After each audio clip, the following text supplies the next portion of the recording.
Friendship as a superpower. It might sound like a cheesy motivational poster, but ancient Tamil wisdom suggests it's the key to conquering life's challenges and finding true happiness. Today we're diving into Thiruvalluvar's timeless insights on the power of connection. Well, that's certainly an intriguing way to look at friendship. I'm curious, what exactly does this ancient Tamil literature say about the nature of friendship?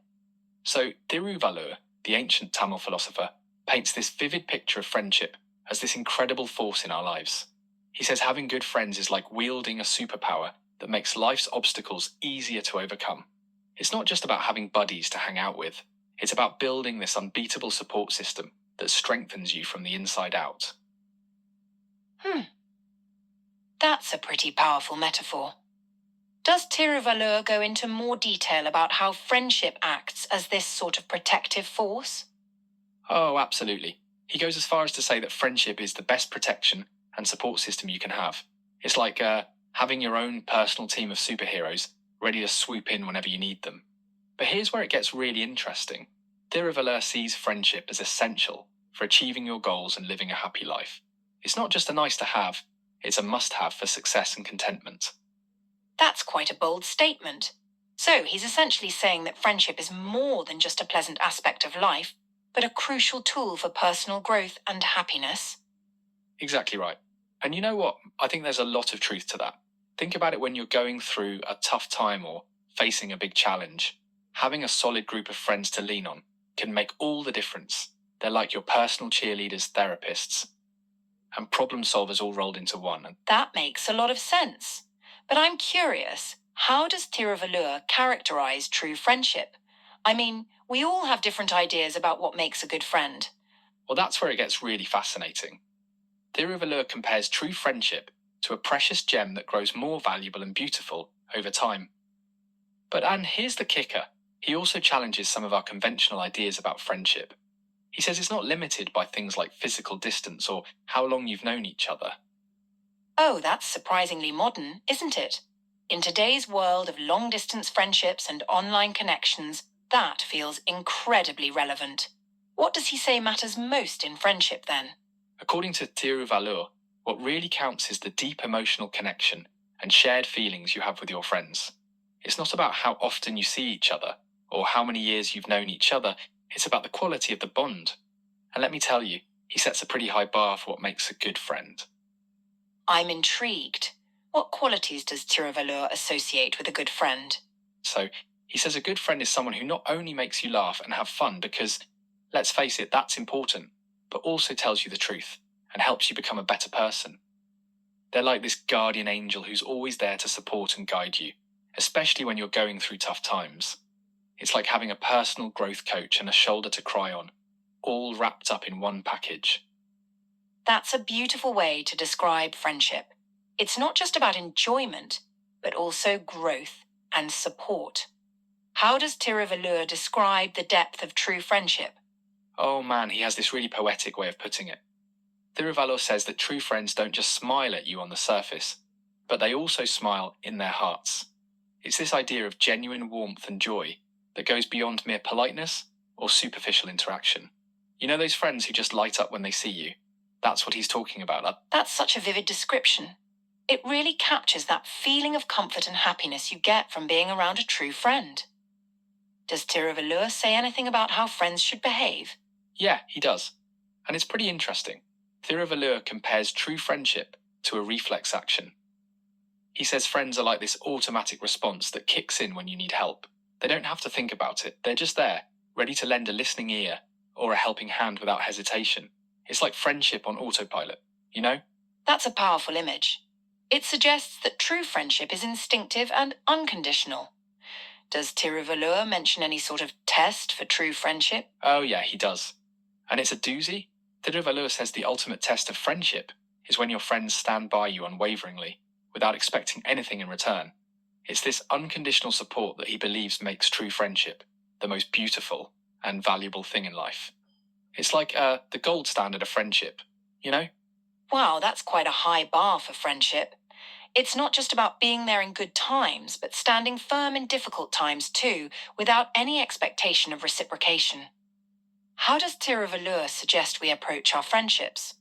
Well, his advice is pretty clear and powerful. Thiruvalluvar urges us to cherish our true friends and nurture those relationships. He sees these deep friendships as the key to living a happy, fulfilling, and meaningful life. It's not just about enjoying the benefits of friendship, but actively working to maintain and strengthen these bonds. It's like tending a garden, you know?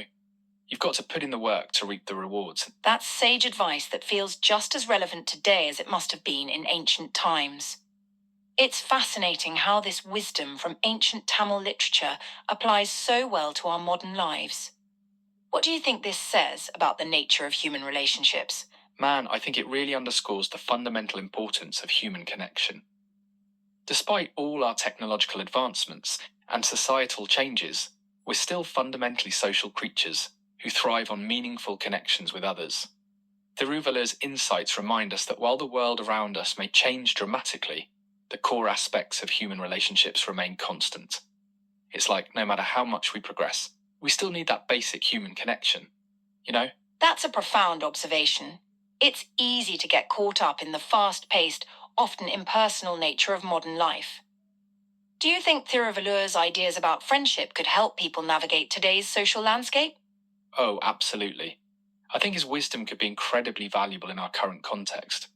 For instance, his idea that true friendship isn't limited by physical distance could be really comforting to people maintaining long-distance friendships or those who've formed meaningful connections online.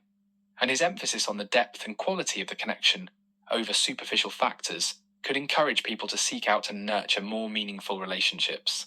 It's like a roadmap for building deeper connections in a world that often feels disconnected. You know?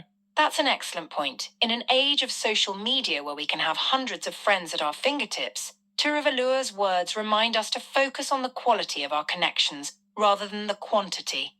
How do you think his ideas about friends helping each other grow apply to modern friendships? Well, I think this aspect of Thiruvalluvar's philosophy is particularly relevant today. In our culture of self-improvement and personal growth, the idea that true friends should challenge us and help us become better versions of ourselves is pretty powerful.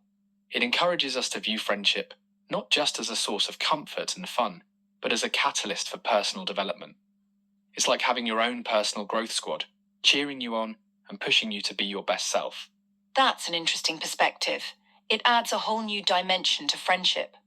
Speaking of personal growth, how do you think Thiruvalluvar's ideas might change how we approach making and maintaining friendships? You know, I think if we really take Thiruvalluvar's wisdom to heart, we might become more intentional about our friendships. Instead of passively accepting whatever relationships come our way, we might actively seek out and cultivate friendships that have the potential for depth and mutual growth. We might also be more willing to invest time and effort into our existing friendships, knowing how valuable they are. It's like treating our friendships as important investments in our happiness and well-being. You know? That makes a lot of sense. It's about being proactive in our relationships rather than taking them for granted.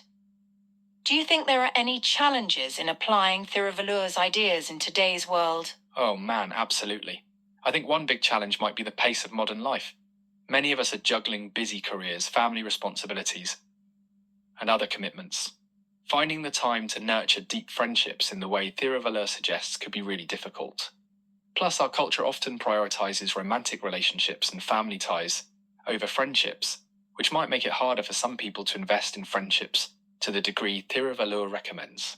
It's like trying to grow a garden in the middle of a bustling city, you know? Those are valid points. It does take conscious effort to maintain deep friendships amidst all of life's demands. How do you think people could overcome these challenges? Well, I think it starts with a shift in perspective.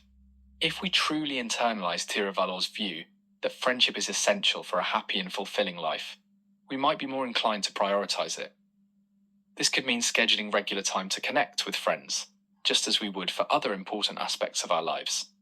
It might also involve being more vulnerable and open with our friends, allowing those deeper connections to form. It's like making friendship a non-negotiable part of our self-care routine, you know? That's sound advice. It's about making friendship a priority rather than an afterthought. As we wrap up, what do you think is the key takeaway from Thiruvalluvar's wisdom on friendship? Man, I think the core message is that true friendship is one of life's most precious gifts, and it's worth investing in. Thiruvalluvar encourages us to seek out and nurture friendships that are supportive, growth-oriented, and unconditional. He reminds us that these deep connections are not just nice to have, but essential for a happy and meaningful life. It's like he's giving us this ancient blueprint for happiness, and it all centers around the power of genuine human connection. Well said. It's a powerful reminder of the value of genuine human connection in our lives. Any final thoughts as we conclude this exploration of Thiruvalluvar's wisdom? Yeah, I think Thiruvalluvar's insights serve as this wonderful reminder to appreciate the true friends in our lives and to strive to be that kind of friend to others. In a world that can often feel disconnected and impersonal, his ancient wisdom offers a roadmap to deeper, more fulfilling relationships. So to all our listeners out there, take a moment today to reach out to a friend. Let them know how much they mean to you. After all, according to Thiruvalluvar, it might just be the key to living a happy, fulfilling, and meaningful life. And who knows, maybe friendship really is the superpower we've all been looking for.